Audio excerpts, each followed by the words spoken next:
Countries in the Pacific and Asia bid farewell to the year 2024 and welcome the year 2025 with fireworks and large parties. UN experts demanded an end to the protection of Israel's international allies so the Zionist regime can be held accountable for the genocide it commits on Gaza. In Ecuador, the National Electoral Council rejected a request to discuss the irregularity that President Noboa intends to commit by staying in office while campaigning for re-election.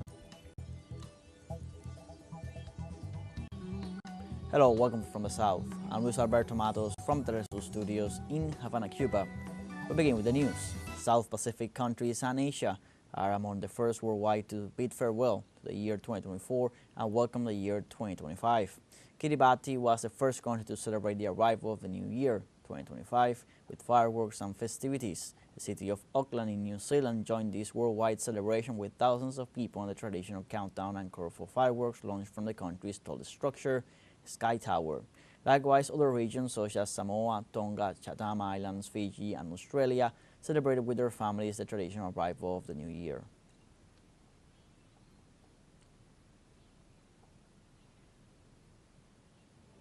Around the world, people enter the new year at 38 different times during 26 hours. The Kiribati Atoll alias Christmas Island was the first to bring in the new year, located in Kiribati, a 33-island country in the Central Pacific Ocean. Other nations that already welcomed 2025 were New Zealand and Australia. Some people enjoy toasting twice for the new year, so they cross over time zone borders. They can travel from Sweden to Finland, from New Zealand to Cook Islands, from Guam to Honolulu, among other cases. Finally, Kiribati will be into January 2nd, 2025, before uninhabited Howland and Baker Islands leave 2024 for their 26-hour time difference. The islands, which are officially part of the U.S. territory, are located in the Pacific Ocean.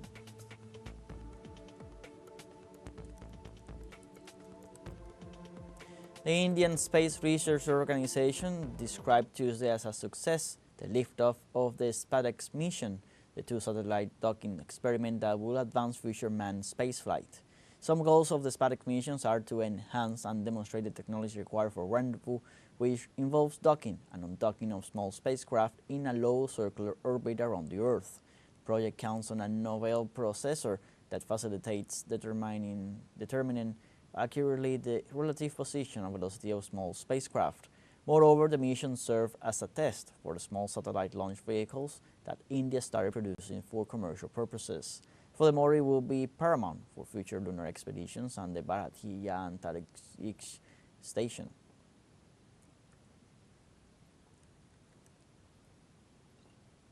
Vietnam's capital will raise its stakes in the tourism sector by 2025. Hanoi expects to welcome 30 million tourists, including 7 million foreign visitors. The numbers compare February with the 2024's figures. This year, Hanoi welcomed over 27.8 million travelers, 12.7% more than in 2023. According to the Municipal Department of Tourism, in 2024, revenue generated by the sector totaled $4.43 billion, a year-on-year rise of 18.3%. The Vietnamese capital introduced more than 20 new night tourism activities this year and developed 7 pedestrian streets with culinary and cultural activities. Meanwhile, in the United States, over 44,000 people have been detained in the southern border with Mexico during the month of December. According to the U.S. Customs and Border Protection Office, the figure could increase slightly in the last hours of 2024. The data corresponds to the statistics that have been maintained throughout the year. The Border Office assures that the levels registered since July are maintained and points out that December becomes the 6th consecutive month with figures lower than those registered in the monthly average of 2019. In this context, the Mexican government's immigration policy has achieved a 75% reduction in irregular crossings of its northern border.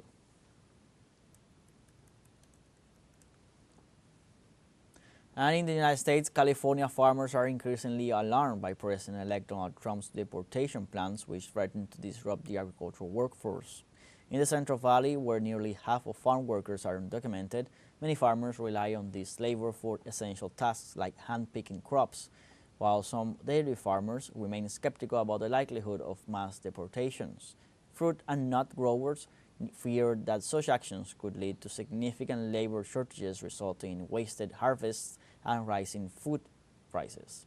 Many farmers who support Trump now face the grim reality that his policies could devastate their operations. Advocates warn that mass deportations would not only harm the agricultural sector but also exacerbate existing issues of food insecurity and inflation.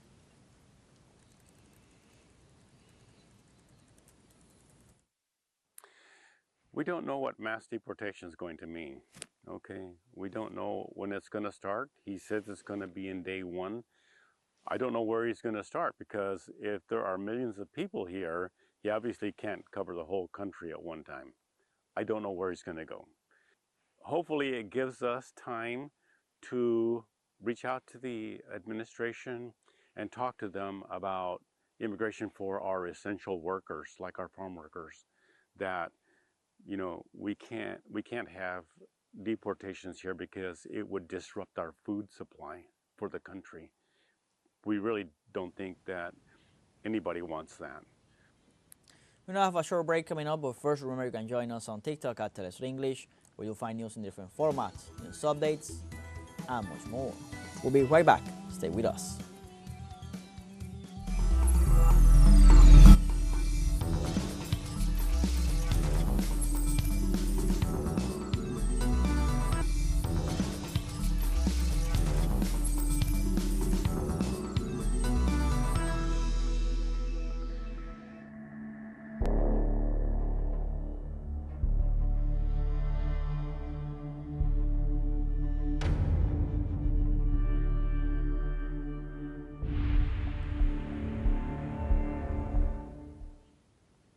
Welcome back.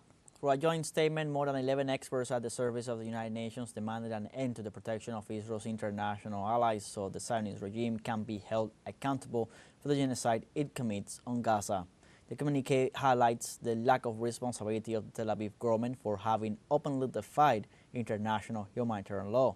To this end, experts from all fields listed with data the extensive number of war crimes perpetrated by the Israeli troops, among them murder, torture, sexual violence, forced displacement, destruction of hospitals, schools, and the use of starvation as a weapon of war. The crimes are part of the host of atrocities that Netanyahu's administration commits thanks to the protection provided by governments such as the United States, the United Kingdom, France, and Germany, among others.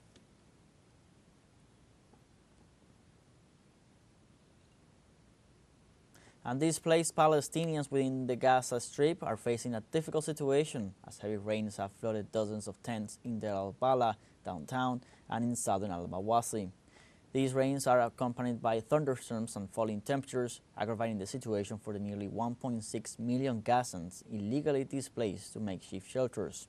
Gazan authorities reported that at least 110,000 out of the 135,000 tents in which the refugees are staying are unfit for use. As a result, thousands are subjected to rain and low temperatures while the health system is slowly destroyed by the genocidal forces. The outer tent, which we were using as a kitchen, collapsed, and inside the tent we were submerged in water and the ground became slippery.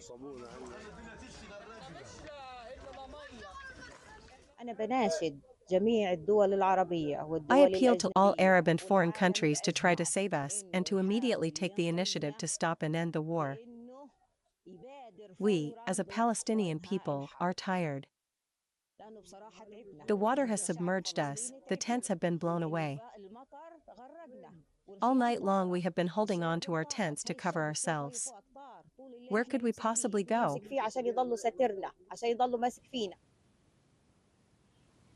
On Tuesday, Yemeni Houthi forces launched a drone and missile attack on the USS Harry S. Truman aircraft carrier.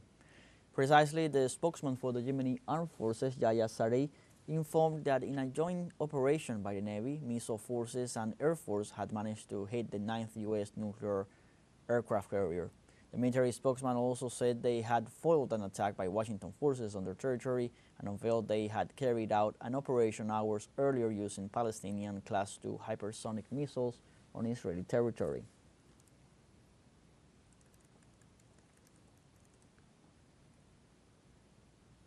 South Korean Ministry of Land Infrastructure and Transport briefed Tuesday, having identified 174 out of the 179 fatal victims from December 30th plane crash at Muan Airport in the southern region. Experts are still working on identifying others 5 corpses, but those 174 remains have been handed over to their relatives. Authorities explained that the bodies are being preserved in a temporary cold storage facility installed in a hangar of the airport to keep them until their families take them. On this incident, just 2 people, both flight attendants, managed to survive after the plane crashed into a concrete wall. So far, both black boxes from Flight 2216, the flight data and recorder, and cockpit voice recorder have been found.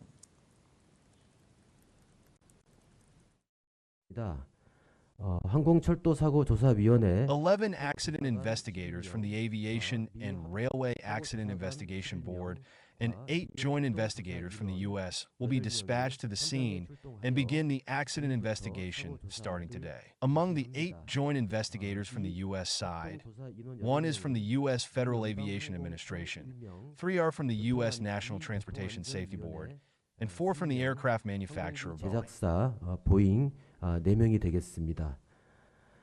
블랙박스와 관련돼서는 Regarding the black box, the Test and Analysis Center has completed cleaning the surface contamination and is currently checking its condition. However, it was found out that the flight data recorder has lost the connector of the data storage unit and the power supply unit. As a result, we are conducting a technical review to find a method to extract the data. 자료 추출 방법 등 기술 Chinese President Xi Jinping addressed the nation in a New Year's speech broadcast highlighting China's roadmap for 2025 and stressing that the current world challenges may be overcome with hard work. 2025年，我们将全面完成“十四五”规划。 In 2025, we will fully complete the 14th five-year plan. We must implement more proactive policies, focus on high-quality development, promote high-level scientific and technological self-reliance, and maintain the good momentum of economic and social development. The current economic system faces some new problems, challenges from the uncertainty of the external environment, and pressure from the transformation of new and old economic drivers, but these can be overcome through hard work. And on Tuesday, the Russian Defense Ministry confirmed a series of attacks on Ukrainian territory with high-precision weapons. Russian forces shelled a military airfield and an enterprise of the military industry. Moscow forces also used unmanned aerial vehicles. The Defense Ministry added that the Black Sea Fleet destroyed 8 unmanned Ukrainian vessels, while its anti-aircraft defenses shot down more than 103 drones. Ukraine claimed in a morning report that its forces shot down a Russian helicopter and called the operation a historic event.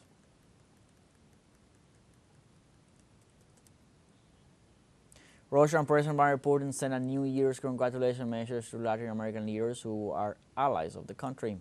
Among the leaders congratulated by the Russian president are the President of Bolivia, Luis Arce, the President of Brazil, Luis Ignacio Lula Silva, the President of Venezuela, Nicolás Maduro, President of Cuba, Miguel Díaz-Canel, and President of Nicaragua, Daniel Ortega.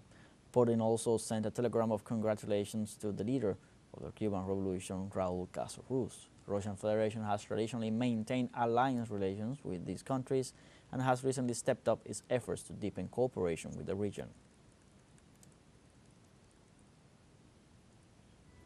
We now have a second short break coming up, but before we invite you to visit our YouTube channel at teleSUR English.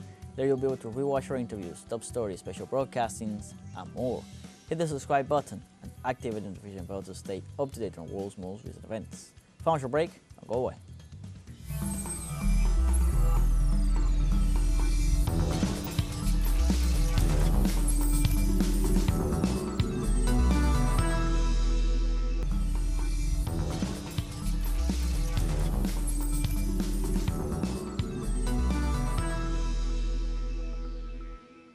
Welcome back. Ecuador's National Electoral Council has rejected a request to discuss the irregularity that President Daniel Noboa intends to commit by staying in office while campaigning for re-election. The request made by Councilwoman Elena Nájera demanded the council to decide over the application of the law in question, which obliges the head of state to take an unpaid leave of absence during the campaign for re-election that starts on January 5th. Noboa has failed to comply with Article 93 of the Democratic Code in order to avoid handing over the mandate to the Vice President, Veronica Abad, as the Ecuadorian legal and constitutional framework require. In this context, after the Council's decision, Nájera accused her colleagues of siding with the President at the expense of democratic principles.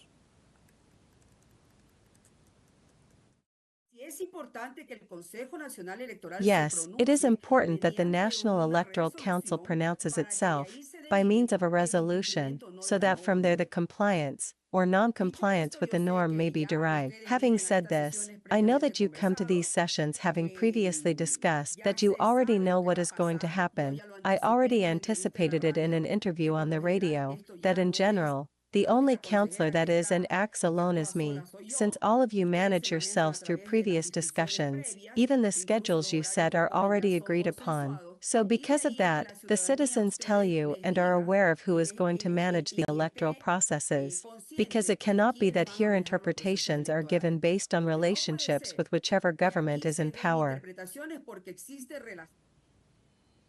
Also in this regard, National Assembly member Lucia Pozo referred to the conduct of Ecuadorian President Daniel Noboa, calling it an ethical fault and pointing out the legal breach it entails. No authority can go out to campaign while being an authority that has not been seen, it is not foreseen. But even before the law, ethically it is unpresentable that they want to support the President of the Republic, since surely if he wants to do it, the rest of us have to do the same, right? I find it really unconscionable, more so from the ethical standpoint than from the legal one, with which he is also being protected. And on the other hand, you must realize the immense contradiction that exists when there is a government that is precisely proposing to eliminate the financing of political organizations, right? And then wants the state to fund its campaign. It is laughable. They have no logic. They have no coherence whatsoever, to the point of imposing themselves under the arrogance, under the lack of capacity to reach an agreement among them.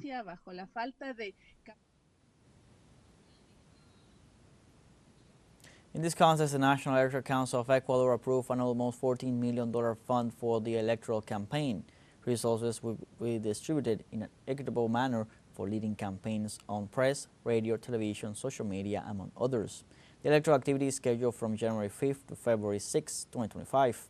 For going to the polls, where over 13 million voters are able to elect the new Ecuadorian head of state, the 151 members of the National Assembly, and 5 representatives will also be elected. And the Venezuelan Public Prosecutor's Office reported Monday having released 1,369 detainees who had participated in the violent riots and crimes committed after the July 28th elections. The entity explained that from December 26th to the 30th, 413 petitions had been assessed to study the cases of those involved in acts of violence following the electoral process. These releases were granted under a process of respect and unrestricted observance of the principles and guarantees enshrined in the Constitution of the Republic in matters of human rights. Thus, the Public Prosecutor's Office reaffirmed its commitment to the defense of peace, justice, and the rights of Venezuelans. The Supreme Court of Justice of Venezuela imposed a fine of $10 million on the social platform TikTok in Latin America for being negligent in the control of content that endangers the integrity, particularly of children and young people. The report with Madeleine Garcia. The way was open to debate and control of the contents of TikTok's vital challenges. And the responsibility of the TikTok platform for the lack of timely control of the so-called viral challenges whose contents affect the health and lives of our children and adolescents has become evident.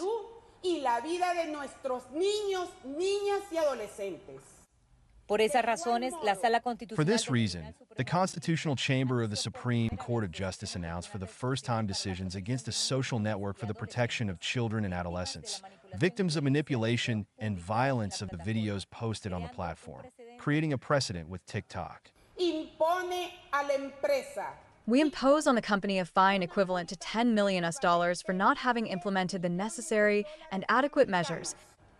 Dada su negligencia al no haber implementado las medidas necesarias y adecuadas para evitar to prevent the dissemination of publications whose content is elusive to the so-called viral challenges, in violation of the Venezuelan legal system.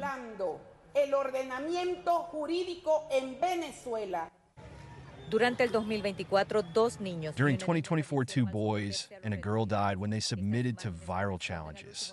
These images correspond to the last goodbye of Erica, 12 years old, who lost her life when she consumed 3 pills as part of a TikTok viral challenge. Almost 800 minors put their lives at risk according to figures from the scientific police. The Ministry of Education has a huge responsibility to study the issue, to give recommendations, to regulate the use of social networking technologies in schools, and also to educate not only our students, but also our teachers and the family in family schools. The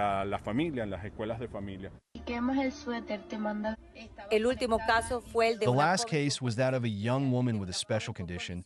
She was set on fire live on TikTok following the viral challenge, The Whale.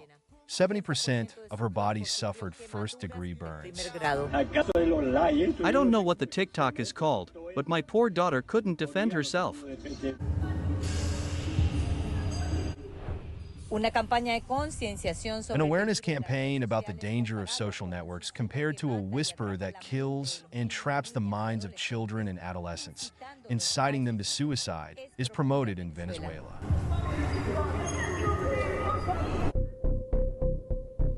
The Supreme Court of Justice also ordered TikTok to install an office in Venezuela in order to monitor and control the contents.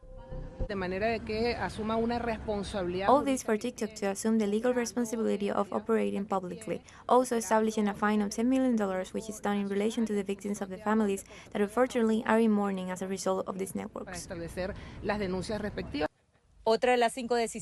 Another of the 5 decisions is that a technical round table will be created with the victims' families, and the money from the fine will be used to compensate the damages to those affected. President Nicolas Maduro had given an ultimatum to TikTok to restrict content that kills human beings. The network responded that it understood the concern, but did not act. Now we'll have 8 days to comply with the decision of the Supreme Court of Justice. If it does not do so, the highest judicial body will take action. Madeline Garcia, teleSUR, Caracas, Venezuela.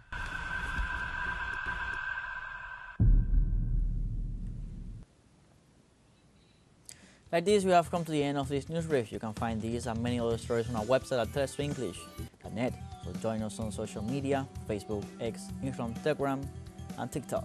For Luis Alberto, for teleSUR English, I'm Luis Alberto Matos, and we now leave you with images of all the celebrations that are being held across Asia and the Pacific as people are welcoming the year 2025.